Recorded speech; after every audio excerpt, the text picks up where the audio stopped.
உலக தமிழ் மக்கள் அனைவரையும் பிறமொழி கலவாத முழுவதும் தமிழ் மட்டுமே பேசும் ஒலியலை வரிசையான அம்மா நான் சும்மா இல்லை ஒலியலை வரிசைக்கு வரவேற்கிறேன்.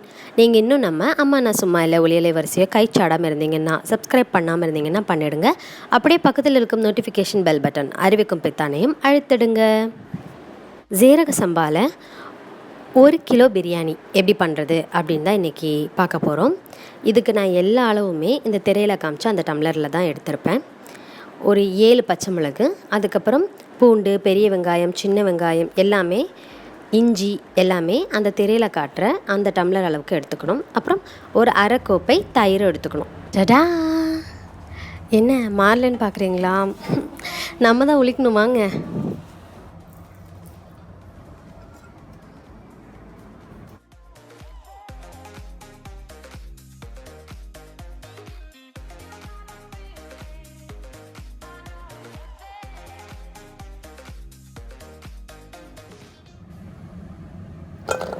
காய்கறி எல்லாம் நறுக்கி தேவையானதெல்லாம் எடுத்து வச்சிட்டோம், கழுவி எடுத்து வச்சிட்டோம் அப்படின்னா பிரியாணி ரொம்ப சுலபமாக நினச்ச நேரத்தில் பண்ணிடலாம். இப்போ முதல்ல நான் நறுக்கிக்கிறேன். நான் ஒரே நாளில் எப்படி டக்குன்னு பிரியாணி செய்கிறது அப்படிங்கிறதுக்காக தான் இதை காமிச்சிட்ருக்கேன். இப்போ வேணால் நான் சொல்லுவேன், டடா இப்போ மாறும் பாருங்கள். சொதப்பலைன்னு சொல்ல முடியாது.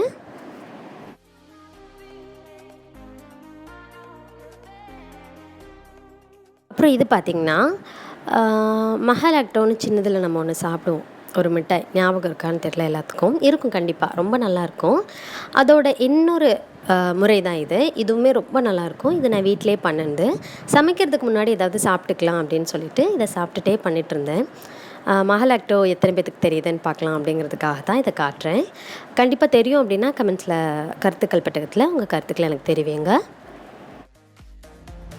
நாமெல்லாம் இப்போ உபயோகிச்சிட்ருக்கிற சன்ஃப்ளவர் ஆயிலுக்கு முன்னாடி எங்கள் பாட்டியெல்லாம் கடலெண்ணெயில் தான் பிரியாணி செய்வாங்களாம். அதனால் நான் இங்கே சுத்தமான மரச்செக்கு கடலெண்ணெயும் தேங்காய் எண்ணெயும் உபயோகிக்கிறேன். 1 டம்ளர் மரச்செக்கு கடலெண்ணெய், 1/4 டம்ளர் தேங்காய் எண்ணெய்.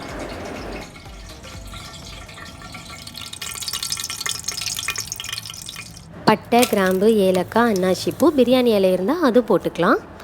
முதல்ல பெரிய வெங்காயத்தையும் 7 பச்சை மிளகையும் போட்டுக்கிறேன்.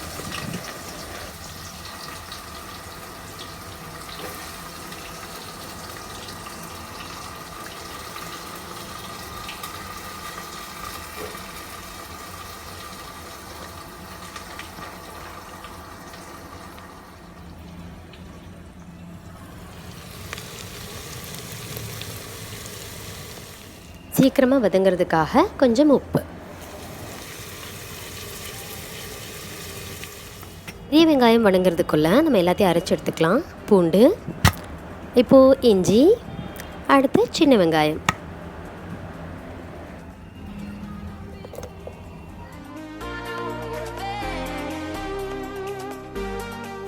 இப்போ சின்ன வெங்காயம் அரைச்ச விழுத அந்த பெரிய வெங்காயத்தோட கலந்துக்க போகிறோம். எப்படி வணங்கியிருக்கு பாருங்கள்.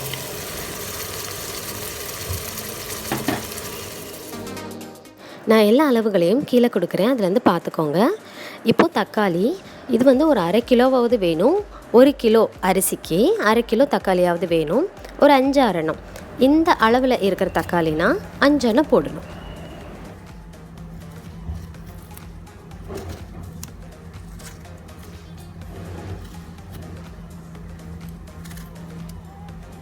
ஒரு 2 தக்காளியை நறுக்கி போடுங்க. அப்புறம் மிச்சம் இருக்கிற 3 நல்லா அரைச்சி போட்டுருங்க. அப்போ அங்கங்கே தக்காளியோட அந்த இது தெரியும் போது அழகாக இருக்கும் பார்க்க பிரியாணி.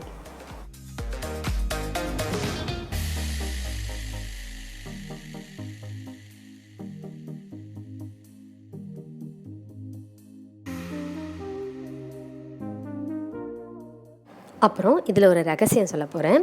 அது என்னென்னா, பிரியாணியில் போடுற கறியை எப்படி ரொம்ப மிருதுவாக பண்ணுறது அப்படின்னு தான். கறி இந்த மாதிரி தனியாக எடுத்துக்கோங்க. அதில் கொஞ்சமாக எடுத்து வச்சுருக்கிற புதினா கொத்தமல்லி தலையிலேருந்து கொஞ்சமாக போட்டுக்கோங்க.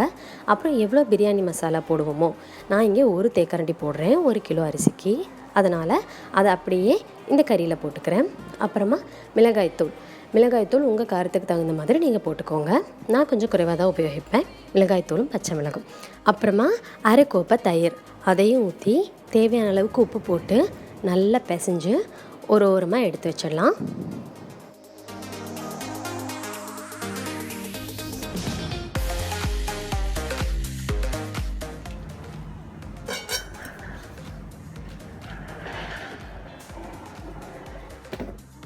அது ஊறுற அந்த சமயத்தில் இங்கே வந்து இந்த தக்காளியெல்லாம் நல்லா வணங்கிருச்சு.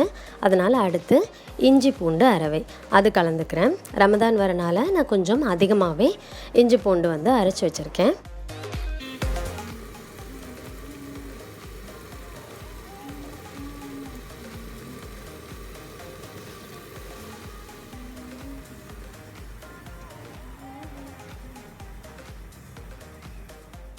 பூண்டு அரவை போட்டதுக்கப்புறம் கையெடுக்காமல் கொஞ்சம் கிளறிட்டே இருக்கணும். நல்லா அதிகமான தீயில வச்சுட்டு, இல்லாட்டி அடி பிடிச்சிடும்.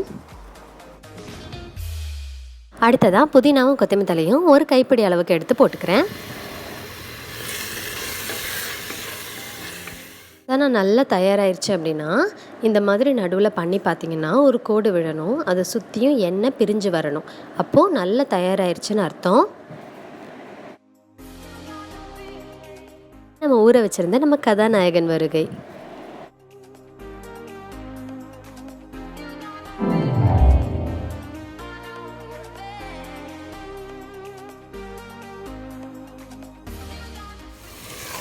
கறி போட்டதுக்கப்புறம் மசாலாவை நல்லா கலந்து விட்டுக்கோங்க, இல்லாட்டி அடி பிடிச்சிரும்.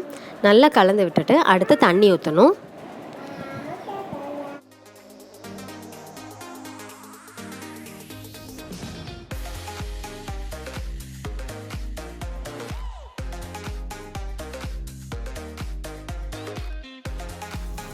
பிரியாணிக்கு மொத்தமாக ஊற்ற வேண்டிய தண்ணியிலிருந்து 1.5 டம்ளர் மட்டும் எடுத்து நான் இதில் ஊற்றுறேன். அப்புறம் தேவையான அளவுக்கு உப்பும் போட்டு 5 விசில் வைக்கணும். 5 சத்தம் வைக்கணும். அப்போ தான் இங்கத்த கறி வேகும்.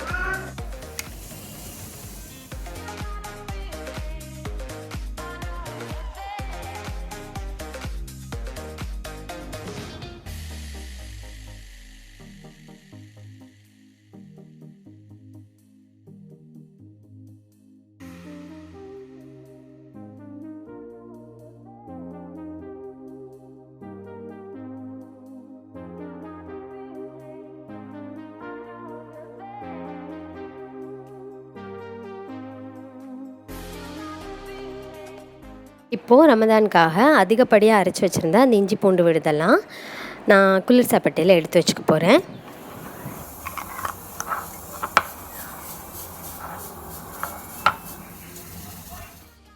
அடுத்ததான் 5 சத்தம் வந்தாச்சு. இப்போது உலோக பாத்திரம் குக்கரை எடுத்துகிட்டு பிரியாணி சட்டி வைக்கலாம். இதில் நான் இப்போ தண்ணி ஊற்றி முதல்ல கொதிக்க விட போகிறேன். தண்ணி வந்து 9 டம்ளர் இதில் ஊற்றிருக்கேன். இது என்ன கணக்குனா 7 டம்ளர் அரிசி எடுத்திருந்தேன், அதுக்கு 1.5 பங்கு, அப்போ 10.5, 1.5 கறிக்கு ஊற்றிட்டோம். அதனால் இதில் 9.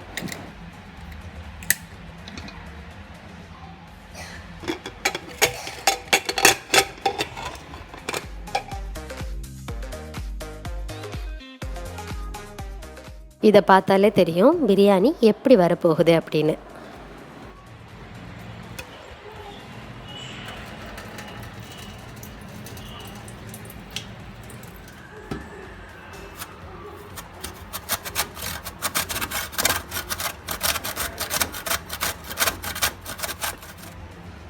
தயிர் சட்னியில் கொஞ்சம் மாங்காய் துருவை போட்டுக்கிறேன். இது நறுன்னு இடையில கிடைக்கும்போது நல்லாயிருக்கும்.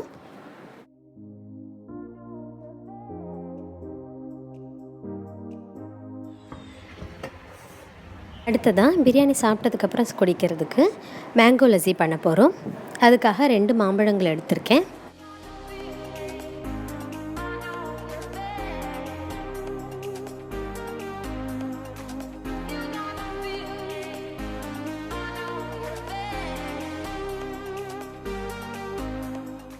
முதல்ல மாம்பழங்களை இப்படி தான் எடுத்துகிட்டு இருந்தேன். இப்படி எடுத்துகிட்டு இருக்கிறது ரொம்ப கஷ்டமாக இருந்தது.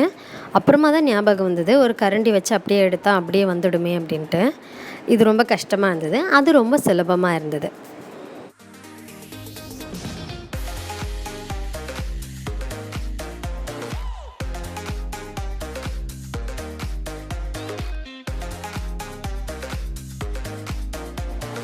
இதுதான் ஒரு அரவை இயந்திரம், பிளெண்டரோட ஜார் எடுத்திருக்கேன். இதில் 2 தேக்கரண்டி கடை தயிர் ஊற்றுறேன்.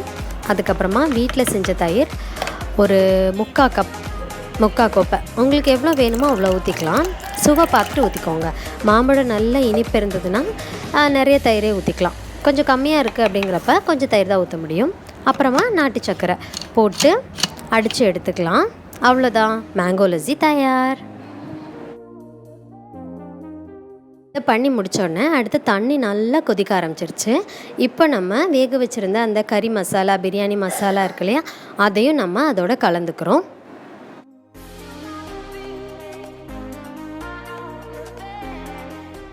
மசாலாவும் தண்ணியும் நல்லா கொதி வந்ததுக்கு அப்புறம் தான், நல்லா கொதித்து திளைக்கணும். அதுக்கப்புறம் தான் நம்ம இந்த ஊற வச்சுருக்கிற அரிசியை போட போகிறோம். நான் இன்றைக்கி 1 கிலோ அரிசி எடுத்திருக்கேன். அதை நான் ஊற வச்சுருந்தேன் 1/2 மணி நேரத்துக்கு முன்னாடி. அதை இப்போ போட்டுட்டேன். அதுவும் போட்டதுக்கப்புறம் நல்லா கொதி வருது பாருங்கள்.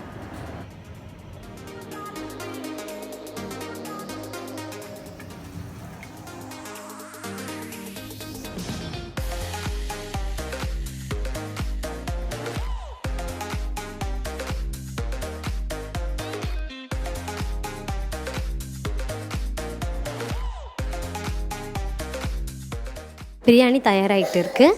நாம் பரிமாறுறதுக்கான மற்ற வேலைகளையெல்லாம் செஞ்சிடுறேன்.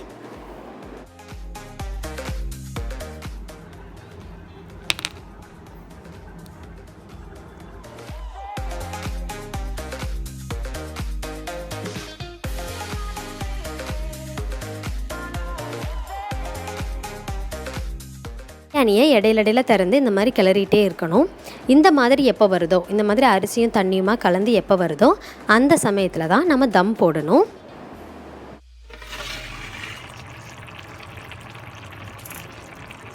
இந்த மாதிரி அடியில் ஒரு தோசைக்கல், அப்புறம் மேலே அந்த பிரியாணி பாத்திரம் வச்சு தம் போட்டுடணும்.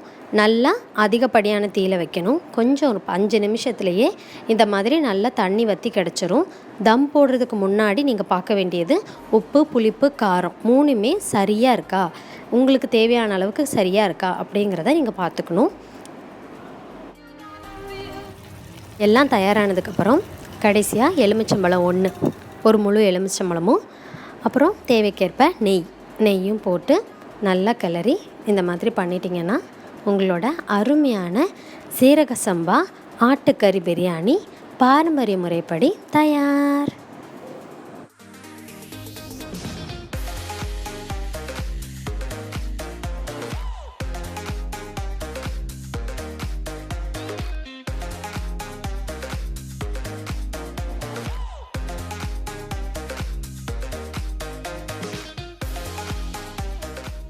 இந்த மாதிரி ஆட்டுக்கறி பிரியாணியை சீரக சம்பா அரிசியில் நெய் விட்டு மரச்சக்கு, கடலெண்ணெய், தேங்காய் எண்ணெயெல்லாம் உபயோகித்து செஞ்சு பாருங்கள். கறி சும்மா பஞ்சு மாதிரி வெந்து கிடைக்கும். ரொம்ப நல்லாயிருக்கும். உங்களுடைய பிரியாணிக்கு என்னுடைய வாழ்த்துக்கள். இந்த மாதிரி முழுவதும் தமிழ் மட்டும் பேசும் ஒலியலை வரிசையான அம்மான சும்மா இல்லை ஒலியலை வரிசையை விரும்புங்க. உங்கள் நண்பர்களுக்கு பகிர்ந்துக்கோங்க. உங்கள் கருத்துக்களை எனக்கு தெரிவியுங்க. அப்படியே கைச்சாடிடுங்க. சப்ஸ்கிரைப் பண்ணுங்கள்.